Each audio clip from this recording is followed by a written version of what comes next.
Central ಗಾಡಿಕಾರ್ ಮತ್ತು motors ನಾವು ಈಗ ನೋಡ್ತಾ ಇರೋದು ನಿರ್ವಾಲ್ ಸಂತೆ.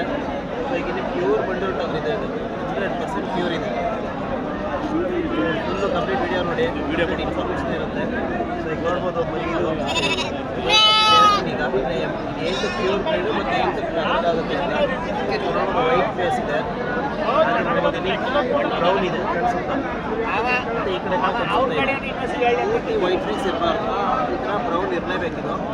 ಅದಾದಮೇಲೆ ನೋಡ್ಬೋದು ಇದೆ ಬೀಜ ಈ ಥರ ಅಗಲವಾಗಿರಬೇಕು. ಸೊ ಹಾಗೆ ಇದು ತಾಳು ನೋಡ್ಬೋದು, 4 ಬೆರಳಿದೆ. ಇದು ಆಲ್ರೆಡಿ ದೊಡ್ಡ ಟಗರ್ ಇದೆ, 10 ತಿಂಗಳು 11 ತಿಂಗಳು ಟಗರ್ ಇದೆ, 4 ಬೆರಳಿಗೈತಿದು. ಸೊ ಇದು ಪ್ಯೂರ್ ಕ್ವಾಲಿಟಿ. ಎಷ್ಟುದ ಲೆಂತ್ ಇದೆ ಅಂತ ಸೊ ಈ ಥರ ಎಲ್ಲ ನೋಡಬೇಕು. ಮತ್ತು ಬೀಜಗಳು ನೋಡಬೇಕು. ಸೊ ಅದು ಎರಡು ಒಂದೇ ಸೈಜ್ ಐತೆ ಅಥವಾ ಒಂದು ಏನು ಇದೆ, ಈ ಥರ ಎಲ್ಲ ನೋಡಿ ತಗೊಳ್ಬೇಕು. ಮತ್ತು ಈ ಥರ ಆ್ಯಕ್ಟಿವ್ ಇರಬೇಕು. ಸೊ ಈ ಥರ ಆ್ಯಕ್ಟಿವ್ ಇದ್ರೆ ಏನಂದರೆ 20 ಕುರಿ ಅಥವಾ 30 ಕುರಿ ಇದ್ರೂ ಕೂಡ ಒಂದೇ ಟೈಮ್ ಮೇಂಟೈನ್ ಆಗುತ್ತೆ.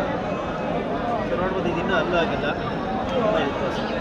ನೋಡ್ಬೋದು ಇನ್ನೂ 2-3 ತಿಂಗಳು ಬೇಕು ಅಲ್ಲಿ ಬೀಳೋಕ್ಕೆ. ಸೊ ಎಷ್ಟು ಸೈಜ್ ಬಂದಿದೆ ಅಂತ.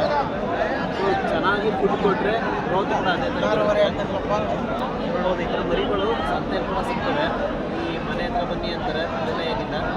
ಇವ್ರು ನೋಡ್ಬೋದು ಸಂತೆನೇ ಮಾರಾಟ ಮಾಡೋದು. ಈ ಮರಿಗೆ ಇವರು 52,000 ಹೇಳ್ತಾರೆ. ಇದು ಪ್ಯೂರ್ ಕ್ವಾಲಿಟಿ ಇದೆ. ಸೊ ಇವ್ರದ್ದು ಮನೆ ಹತ್ರ ಹೋದ್ರೂ ಕೂಡ ಸಿಗುತ್ತೆ, ಬಟ್ ಇವ್ರು ಸಂತೆನೇ ಜಾಸ್ತಿ ಮಾರೋದು.